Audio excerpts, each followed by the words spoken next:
नमस्कार। छोटी कहानी बड़ी सीख इस पॉडकास्ट में आपका स्वागत है। मैं हूं अमित वाधवा, आपका दोस्त और इस पॉडकास्ट का होस्ट।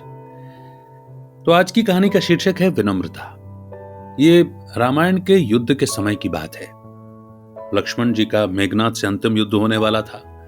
वो मेघनाद जो अब तक अविजित था, जो इंद्रजीत था, जिसकी भुजाओं के बल पर रावण युद्ध कर रहा था।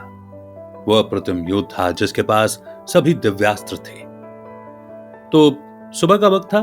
लक्ष्मण जी युद्ध से पूर्व श्री राम जी से आशीर्वाद लेने हेतु गए और उस समय श्री राम जी जो हैं वो शिव जी की पूजा कर रहे थे। और पूजा समाप्ति के पश्चात श्री राम जी ने हनुमान जी से पूछा कि अभी कितना समय है युद्ध होने में। तो हनुमान जी ने कहा कि अभी थोड़ा समय है, ये तो अभी प्रातः काल ही है। तो श्री राम जी ने लक्ष्मण जी से कहा कि ये पात्र लो और भिक्षा मांग कर लाओ।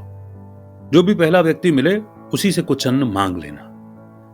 सभी बड़े आश्चर्य में पड़ गए। आशीर्वाद की जगह भिक्षा मांगने के लिए कहा जा रहा है। मगर लक्ष्मण जी को तो राम जी का आदेश मानना ही था। लक्ष्मण जी जब भिक्षा मांगने के लिए निकले तो उन्हें सबसे पहले रावण का ही एक सैनिक मिल गया। अब आज्ञा अनुसार मांगना ही था। यदि श्री राम जी की आज्ञा न होती तो शायद लक्ष्मण जी उस सैनिक का वहीं वध कर देते। मगर वो उससे भिक्षा मांगते रहे और उस सैनिक ने अपनी रसद से लक्ष्मण जी को कुछ अन्न दे दिया। लक्ष्मण जी वो अन्न लेकर आए और श्री राम जी को अर्पित कर दिया।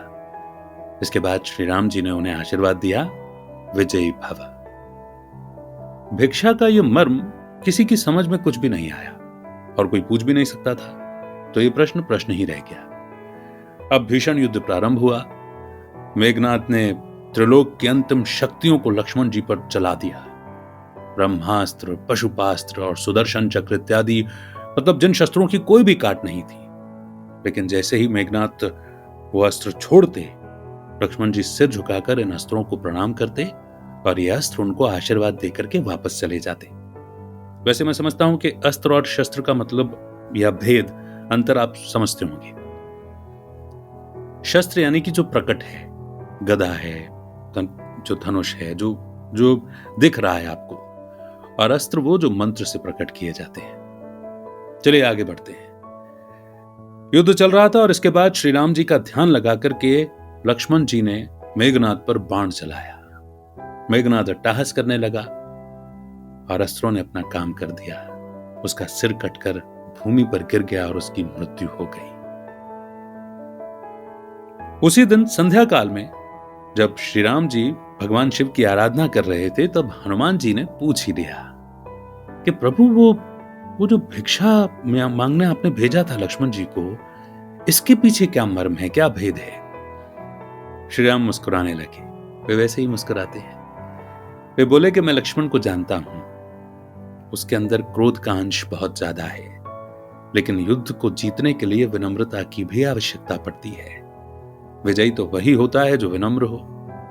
मैं ये भी जानता था कि मेघनाद ब्रह्मांड की भी चिंता नहीं करेगा और युद्ध जीतने के लिए वो दिव्यास्त्रों तक का प्रयोग लक्ष्मण पर करेगा। और इन शक्तियों के सामने केवल विनम्रता ही एक ऐसी शक्ति हो सकती थी जो कवच का काम कर सकती थी। इसलिए मैंने लक्ष्मण को सुबह झुकना सिखाया। एक वीर और शक्तिशाली व्यक्ति जब भिक्षा मांगेगा तो उसमें विनम्रता स्वयं प्रवाहित होने लगेगी।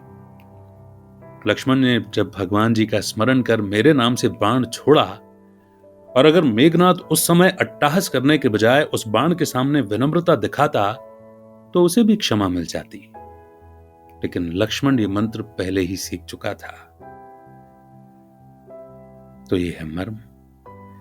श्री रामचंद्र जी एक महान राजा होने के साथ साथ एक अद्वितीय सेनापति भी थे। युद्ध काल में विनम्रता शक्ति का संचय मार्ग है, ये उन्होंने ही सिखाया। यह है आज की छोटी सी कहानी कि विनम्रता वीर पुरुष को शोभा देती है और इसीलिए किसी भी युद्ध में विजय प्राप्ति के लिए विनम्रता और धैर्य का होना अत्यंत आवश्यक है। परमात्मा स्वयं कहते हैं कि विनम्रता का कवच ओढ़े रहो और धैर्यता में ही विजय है। आज की छोटी सी कहानी और इसकी बड़ी सीख यही थी। उम्मीद करता हूं कि यह कहानी आपको पसंद आई होगी। आपके फीडबैक देने के लिए डिस्क्रिप्शन में दिए लिंक पर क्लिक करके आपके सुझाव या जो भी आप एक्सपीरियंस करते हैं वो जरूर बताइए। बहुत जल्द एक अगली कहानी के साथ फिर होगी मुलाकात। तब तक रखिए अपना बेहतर ख्याल। सुनते रहिए छोटी कहानी बड़ी सीख और दूसरे पॉडकास्ट भी। अमित का नमस्कार। जय हिंद, जय भारत। उम्मीद करता हूं कि यह पॉडकास्ट आपको पसंद आ रहा है, लेकिन क्या आप खुद का पॉडकास्ट लॉन्च करना चाहते हैं और पॉडकास्ट को एक व्हीकल के रूप में इस्तेमाल करके अपनी अथॉरिटी, क्रेडिबिलिटी और पहुंच को बढ़ाते हुए अपने इन्फ्लुएंस के दायरे को बढ़ाना चाहते हैं, ताकि आप अपनी सर्विस और प्रोडक्ट्स को और भी लोगों तक पहुंचा सकें? तो डिस्क्रिप्शन में दिए हुए फ्री वेबिनार के लिंक पर क्लिक करें और समझें कि पॉडकास्ट आपकी कैसे हेल्प कर सकता है।